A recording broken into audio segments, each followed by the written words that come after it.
So guys, जैसा कि हमने पिछले एपिसोड में देखा कि ओल्ड मोगू अपने साथी एल्डर के साथ 3000 बर्निंग फ्लेम को पकड़ने की कोशिश कर रहा था। 3000 बर्निंग फ्लेम उनके अटैक से बचते हुए भागने लगा। उसकी बॉडी कमजोर हो चुकी थी, फिर भी उसने चालाकी से काम लिया और एक होनरेबल एल्डर को मार डाला था। जियोयान 3000 बर्निंग फ्लेम को होल ऑफ सोल्स के हाथों जाते हुए कैसे देख सकता था। उसने एल्डर क्यूलिंग की मदद से ओल्ड मोगू को रोकर रखा था और वो खुद 3000 बर्निंग फ्लेम के पास पहुंच गया और उससे फाइट करने लगा। उसने 3000 बर्निंग फ्लेम को फ्रीज कर दिया था, जिससे उसने एशियन वाइट ड्रैगन सील को 3000 बर्निंग फ्लेम के हेड पर एक्टिवेट कर दिया था। जियोयान इससे स्पिरिचुअल स्पेस में पहुंच गया, जहां उसकी 3000 बर्निंग फ्लेम से फाइट होने लग गई थी। ओल्ड मोगू जियोयान को मारने के लिए आगे बढ़ा, पर कोंगजी वहां गए थे, जिन्होंने उसे रोक दिया। ओल्ड मोगू बचकर वहां से भाग गया था। कोंगजी समझ गए थे कि जियोयान और 3000 बर्निंग फ्लेम के बीच स्पिरिचुअल फाइट चल रही थी और वो उसे रोक नहीं सकते थे। इससे जियोयान को काफी हार्म पहुंच सकता था, इसीलिए वो सभी लोगों के साथ बाहर आ गए थे। फिर अब हम देखते हैं कि 3000 बर्निंग फ्लेम की एनर्जी लगातार बाहर फैलती जा रही थी और सभी एल्डर मिलकर उस स्टार रीजन की एंट्रेंस के क्रैक को ठीक करने में लगे हुए थे। वो अपनी पूरी पावर का इस्तेमाल कर रहे थे, फिर भी पिल सिटी में वो फियर्स एनर्जी फैलती जा रही थी और डार्क क्लाउड छाने लग गए थे। लिटिल फेरी डॉक्टर ये फैमिली के मिशन में मौजूद होती है। वो जियोयान के बारे में सोच रही थी। वो बोलती है कि मुझे उम्मीद है कि तुम बिल्कुल ठीक होगे। तभी वो आसमान में फैलती हुई एनर्जी को देख लेती है, जिससे पूरी पिल सिटी कांप रही थी। इससे वो परेशान होती है। जियन और बाकी सभी भी अब वहां जाते हैं। जियन कहती है कि आखिर हंगामा क्या है। जिनलान कहती है कि ये एनर्जी पिल टावर की तरफ से आ रही है, जरूर वहाँ कुछ घटित हुआ होगा। लिटिल फेरी डॉक्टर को जियोयान की फिक्र होती है और वो फौरन वहाँ जाने के लिए निकल जाती है। एल्डर तियान वो और जियन भी उसके पीछे चले जाते हैं। वहीं अब उस स्टार रीजन के कंट्रोल सेंटर की पावर अब काबू में आ चुकी थी। कोंगजी सभी से कहते हैं कि स्टार रीजन की सील पूरी तरीके से ठीक हो चुकी है और अब पिल सिटी को कोई खतरा नहीं होगा। जुआन ये भी जियोयान को लेकर परेशान थी। वो कहती है कि आखिर जियोयान की वहाँ अंदर क्या हालत हो रही होगी। तभी वहाँ फर्स्ट एल्डर क्यूलिंग आ जाते हैं। वो कहते हैं कि जियोयान के दोस्त लिटिल फेरी डॉक्टर जियन और तियान हुआ पिल टावर में आए हैं और वो लगातार जियोयान से मिलने पर जोर दे रहे हैं। तीनों एसोसिएशन हेड परेशान होते हैं क्योंकि लिटिल फेरी डॉक्टर जियन और तियान हुआ की पावर इतनी कमजोर नहीं थी कि वो उन्हें आसानी से रोक पाए। वो उन्हें पिल टावर के अंदर मिलने को बुला लेते हैं। केवलिंग उन्हें लेकर अंदर आ गए थे। लिटिल फेरी डॉक्टर कहती है कि वहाँ काओयिंग, सोंग किंग और डेन चेन मौजूद है, पर जियोयान वहाँ नहीं है और सभी के चेहरे काफी उदास थे। इससे वो परेशान होती है और कुछ नहीं बोल रहा था। Little fairy doctor association head से कहती है कि पिल टावर से निकलने वाली एनर्जी काफी ज्यादा बढ़ चुकी है और ये कोई नॉर्मल एनर्जी नहीं थी। इसीलिए आप मुझे बताएं कि आखिर पिल टावर में हो क्या रहा है और जियोयान कहाँ है, क्या वो सुरक्षित है। कोंगजी भी परेशान थे। वो कहते हैं कि जियोयान अभी भी स्टार रीजन के अंदर ही है। जियन परेशान होती है तो कोंगजी बताते हैं कि स्टार रीजन के अंदर 3000 बर्निंग फ्लेम काफी भड़क उठी है, जिससे मुझे सभी को बाहर लेकर आना पड़ा, पर मैं जियोयान को बाहर नहीं ला पाया और अभी स्टार रीजन की सिचुएशन अनक्लियर है। मुझे भी नहीं पता कि अंदर क्या हो रहा है। लिटिल फेरी डॉक्टर कहती है कि आपने जियोयान को वापस लाने की कोशिश क्यों नहीं की, आपने उसे क्यों नहीं बचाया। एल्डर क्यूलिंग कहते हैं कि तुम हमें गलत समझ रही हो। हम वहाँ हाथ पर हाथ धरे यूं ही बैठे नहीं थे, हमने पूरी कोशिश की थी। लिटिल फेरी डॉक्टर को उन पर काफी गुस्सा आ रहा था। एल्डर क्यूलिंग को भी ये बात पता चल जाती है और अब वो जियोयान के दोस्तों को सारी बातें बताते हैं कि कैसे ओल्ड मोगू ने अपनी गंदी चाल चली, जिससे वो 3000 बर्निंग फ्लेम बिस्ट भड़क उठा था और कुछ भी उनके कंट्रोल में नहीं था। और उस वक्त जियोयान ने भी 3000 बर्निंग फ्लेम के होल ऑफ सोल्स के हाथों में जाने से रोकने की पूरी कोशिश की और उसने 3000 बर्निंग फ्लेम के साथ कनेक्शन बनाने की भी कोशिश की और अभी भी 3000 बर्निंग फ्लेम और जियोयान के बीच स्पिरिचुअल बैटल चल रही है। लिटिल फेरी डॉक्टर को काफी चिंता हो रही थी क्योंकि वो अपने इकलौते दोस्त को खो नहीं सकती थी और उसने मेडुसा और जूनर से भी वादा किया था कि वो जियोयान का ख्याल रखेगी। उसे चक्कर आने लगते हैं पर जियन उसे संभालती है। लिटिल फेरी डॉक्टर कहती है कि चाहे कुछ भी हो जाए, पर मैं जियोयान को वापस लाकर रहूंगी और खुद उस स्टार रीजन में जाऊंगी। यह कहकर वहाँ से जाने लगती है तो एल्डर क्यूलिंग उसे रोकते हैं।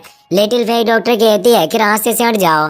तियान वो और जियन भी उसके साथ खड़े हुए थे। कॉन्ग जी कहते हैं कि स्टार रीजन की सिचुएशन अभी काफी ज्यादा अनस्टेबल है और अभी 3000 बर्निंग फ्लेम की स्थिति का भी पता लगाया नहीं जा सकता। वो 3000 बर्निंग फ्लेम बिस्ट कोई ऐसी चीज नहीं है जिसका तुम अकेला सामना कर पाओ, और अगर तुम इस क्रिटिकल सिचुएशन में स्टार रीजन में जाने की जिद करोगी तो इससे केवल पूरी पिल सिटी के ऊपर ही आपदा आएगी और 3000 बर्निंग फ्लेम की ज्वाला में पूरी सिटी जल उठेगी। लिटिल फेरी डॉक्टर गुस्से में अपनी पावर को एक्टिवेट करते हुए बोलती है कि मेरे रास्ते से हट जाओ, मुझे तुम्हारे लोगों की कोई चिंता नहीं है, मैं बस जियोयान को बचाना चाहती हूँ। जियान उसे शांत करती हुई कहती है कि लिटिल फेरी डॉक्टर, आपको जियोयान की चिंता नहीं करनी चाहिए, क्योंकि मेरे पास जो ड्रैगन सील है उससे मैं फील कर सकती हूँ कि जियोयान अभी खतरे में नहीं है, और ये ड्रैगन सील अभी तक पूरी तरीके से गायब नहीं हुई है, और साथ ये लगातार गोल्डन एनर्जी को रिलीज कर रही है, जिससे साफ जाहिर होता है कि जियोयान की कंडीशन बिल्कुल ठीक होगी। जोआनी कहती है कि हो सकता है कि जियोयान 3000 बर्निंग फ्लेम को कंट्रोल कर रहा हो, और ये वक्त उसके लिए 3000 बर्निंग फ्लेम को वश में करने का एक इम्पोर्टेंट मोमेंट हो। अगर हम इस वक्त अंदर गए तो हो सकता है कि हम उसके लिए परेशानी का कारण बन जाए। जुआन कॉन्ग जी भी कहते हैं कि मैं जानता हूँ कि तुम्हें जियोयान की फिक्र है, पर तुम चिंता मत करो, जैसे ही सही वक्त आएगा मैं खुद तुरंत जियोयान को लेने के लिए स्टार रीजन में प्रवेश करूंगा और उसे बाहर ले आऊंगा। लिटिल फेरी डॉक्टर कहती है कि अगर जियोयान की कंडीशन अंदर बदल गई तो मैं अपनी जिंदगी को जोखिम में डाल दूंगी और मुझे स्टार रीजन को तोड़ने से कोई नहीं रोक पाएगा।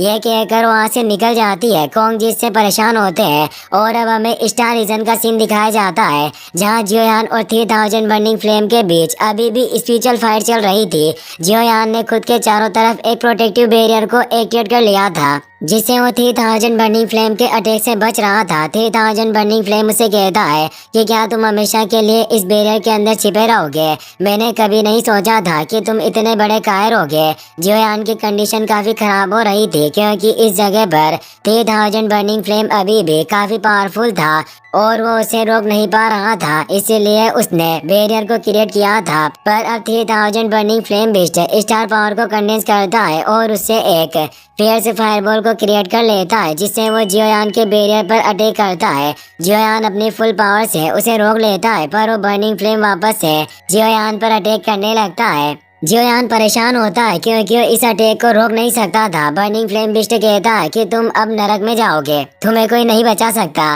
वो एक स्पाइक अटैक था। जियोयान उसे रोकने की कोशिश करने लगता है, पर वो काफी वक्त से इस स्पेशल बैटल में था। उसके मुंह से अब ब्लड आने लगता है और उसका बनाया हुआ हेवनली फ्लेम का वो बैरियर भी क्रैक होने लगता है। 3000 बर्निंग फ्लेम को लग रहा था कि जियोयान अब बच नहीं पाएगा। वो बोलता है कि व्यर्थ में प्रयास करना बंद करो, पर तभी जियोयान के हाथ पर मौजूद वो ड्रैगन सील एक्टिवेट हो जाती है, जिससे जियोयान के बैरियर के ऊपर एक ड्रैगन शेल से प्रोटेक्शन क्रिएट हो जाता है, जिससे वो बर्निंग फ्लेम का अटैक नष्ट हो जाता है। जियोयान ये देखकर हैरान था, पर वो समझ जाता है कि ये इस ड्रैगन सील की असली पावर है। बर्निंग फ्लेम बिस्ट को काफी गुस्सा आ रहा था। वो कहता है कि आखिर ये कैसे हो सकता है, मेरे अटैक तुम्हारा कुछ क्यों नहीं बिगाड़ पा रहे? और अब वो वापस से सारी एनर्जी को कंडेंस करके एक तेज एनर्जी से जियोयान पर अटैक करता है। यह अटैक सबसे ज्यादा पावरफुल था, जिससे उस जगह पर मौजूद स्टोन भी क्रैक हो रहे थे और वर्ड क्रैक भी उत्पन्न होने लगे थे। पर वो ड्रैगन सील से बना हुआ बैरियर काफी पावरफुल था, जो उस एनर्जी को एजो कर रहा था, और उस बर्निंग फ्लेम की एनर्जी से जियोयान को पावर मिल रही थी। जियोयान सोचता है कि ये फ्लेम बिस्ट 3000 बर्निंग फ्लेम के सोर्स फायर का इस्तेमाल कर रहा है, पर ये ड्रैगन सील असलियत में इस बर्निंग फ्लेम की पावर को मेरे अंदर ट्रांसफर कर रहा था, जिससे अब मेरी बॉडी पर इसका अच्छा इफेक्ट होगा और मैं इस एनर्जी का इस्तेमाल करके कुछ ही देर में अपनी चोटों को पूरी तरीके से ठीक कर पाऊंगा। और वो उस एनर्जी को एजो करने लगता है। 3000 बर्निंग फ्लेम की पावर लगातार कम हो रही थी, जिससे तेज झटका लगता है और वो समझ आता है कि इस लड़के ने मेरे माथे पर ड्रैगन सील को एक्टिवेट किया, जिससे मैंने इस पर जो अपनी पावर से अटैक किया उस पावर को इस लड़के ने सोख लिया है। मेरी पावर कम हो रही है। और वो जियोयान से बोलता है कि तुम एक कमीने इंसान हो, क्या तुम अपने इस भीड़ से बाहर आने की हिम्मत नहीं करोगे ताकि मैं तुमसे मौत तक फाइट कर सकूं? जियोयान की पावर भी अब पूरी तरीके से रिकवर हो चुकी थी, जिसकी वजह से वो अपने प्रोटेक्शन को डीएक्टिवेट कर लेता है और वो ड्रैगन सील को देखकर कहता है कि एनर्जी एब्जॉर्वेशन पूरा हो चुका है, इसीलिए अब इस 3000 बर्निंग फ्लेम पर अटैक करने की मेरी बारी है। और वो अपनी हेवनली अर्थ पपेट को बाहर निकाल लेता है और उसके साथ 3000 बर्निंग फ्लेम बिस्ट पर अटैक करने जाने लगता है। 3000 बर्निंग फ्लेम बिस्ट यह देखकर काफी गुस्सा होता है। वो कहता है कि कमीने इंसानों, तुम सिर्फ मरने के ही हकदार हो। और वो अपने पावर से जियोयान पर अटैक करने लगता है, पर जियोयान अपने ग्लेज्ड लोटस फ्लेम से उस अटैक को रोक लेता है। उन दोनों की पावर हेवनली फ्लेम होने से काफी तेज एक्सप्लोजन क्रिएट हुआ था। जियोयान अपनी हेवनली अर्थ पपेट को एक्शन लेने को कहता है। हेवनली पपेट फ्लेम बिस्ट पर अटैक करने की कोशिश करता है, पर वो हेवनली बिस्ट अपनी पूंछ से उसे दूर कर देता है। पर हेवनली अर्थ पपेट उसे पंच मारने लगता है। 3000 बर्निंग फ्लेम अब काफी कमजोर हो चुका था, जिससे वो उसके मुक्कों का विरोध नहीं कर पा रहा था और वो हेवनली पपेट उससे लगातार जोर से मारता जा रहा था। 3000 बर्निंग फ्लेम अब काफी कमजोर होकर नीचे गिरने लगा था। उसके पास अब कोई रास्ता नहीं था और वो अब अपनी अल्टीमेट टेक्निक को एक्टिवेट करने लगता है। और वो जियोयान से कहता है कि मैं अपने साथ साथ तुम्हें भी अब नष्ट कर दूंगा। उस टेक्निक से वो एक जायंट एनर्जी में बदल चुका था, जिससे फियर्स और रिलीज हो रहा था। इसी के साथ ये एपिसोड यहीं पर खत्म हो जाता।